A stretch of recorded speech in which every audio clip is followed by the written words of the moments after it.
Everybody, welcome to Visual Communication and Media. My name is Adam Rozeski. It's a pleasure to see each and every one of you. I hope everybody's having a great week. Just to let everybody know, I finished most of the grades. I'm waiting for a few others to come in. I think I'm about maybe 6 away, so I should have those finished by tonight. If you haven't received it yet, those should be done tonight or throughout the afternoon. If you have any questions, comments, concerns, let me know. But pretty much all the grades are done except for about 6 of them. So I'll have those finished today. Other than that, since I finished them all last night, other than that, just to let everybody know, you do have your reply post due on Saturday. You also have your written assignment due on Sunday and your live lecture assignments due on Sunday. Also, please keep in mind, if you want to redo an assignment or update it, please let me know and turn in a second update from the feedback and everything, and I'll grade it. You have unlimited turn-ins, so if you want to get a better grade on a previous assignment, by all means, do it.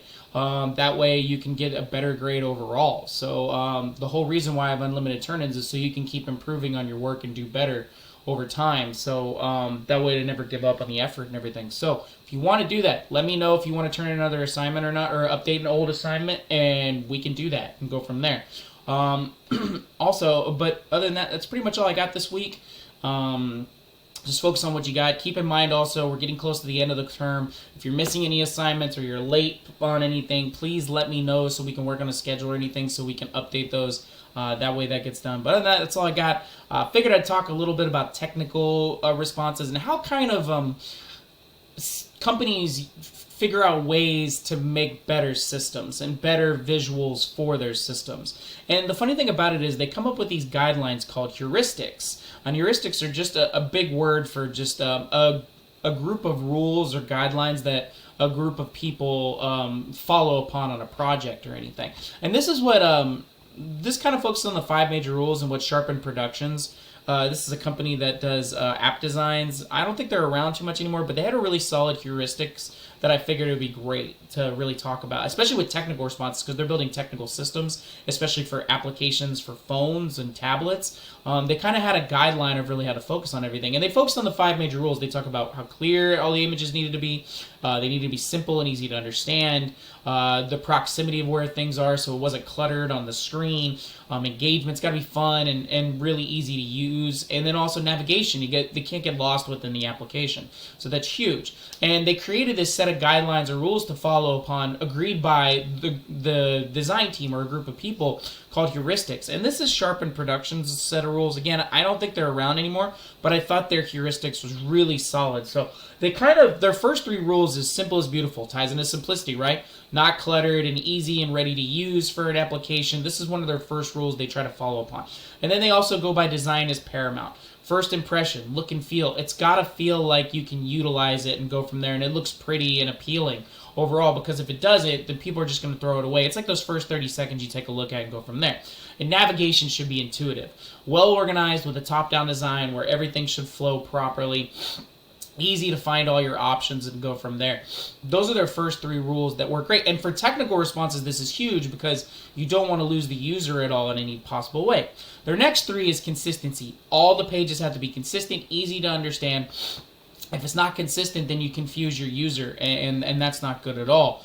So when you're building visuals and everything, logos have to be in the same area, icons have to be in the same area, so that way the user can understand, okay, this is where I can find things, and this is where I can go about much easier. And colors are crucial. They wanted to focus on strong color palettes. Don't use every single color. Consist of a palette that makes sense for the system. Because, again, like that Cool Math website we looked at in lecture, it's a lot of colors at once and thrown at you. It kind of throws you off in a lot of ways, so you need a consistent color palette. And make your website responsive. This is more on the technical side. This is something that development kind of focuses on, where if your app is not as responsive, it's not going to... what's the word I'm trying to think of? Again, if like your pages, or if you hit a button and if it doesn't respond in like less than a second or a second or two, people are gonna pretty much toss it. It's like when you use a website and it's stuck just loading constantly. You don't want to use it, and it's not because your internet's bad or your network's not connecting well. It's because of the fact that it's not responding properly, and that's when people get frustrated. And you want to make it responsive. Their last four are mainly for like development, except for the content part. Don't forget the content, and this ties into engagement. You know, the more content you provide, the better it is for engagement for users to keep coming back and utilizing it. But the other ones are more for a development side, like development for multiple browsers. Obviously, you want to make sure it doesn't only work for Google, but also works for Safari. It also works for Bing. It works for all different types of search browsers. Another big thing is there's check the site for errors. Editing is huge. They want to make sure that there's no confusion whatsoever. Kind of ties into clarity because of the fact if you have errors like spelling errors or like images aren't kind of clear or anything like that, then your users get frustrated. And then finally, last piece of theirs is write your own code. You have more control with your own code, not just templates. If you use templates, you're kind of tied into it, and you can't use some features. Again, a couple of them meant for development, but the check your site for errors and don't forget the content really tie into engagement and also for clarity.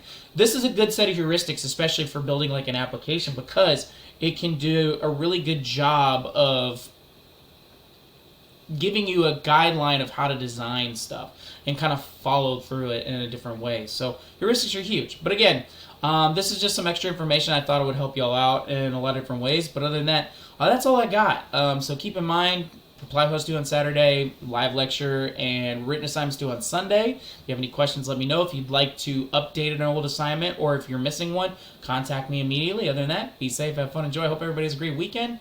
I'll talk to y'all later. All right, bye-bye.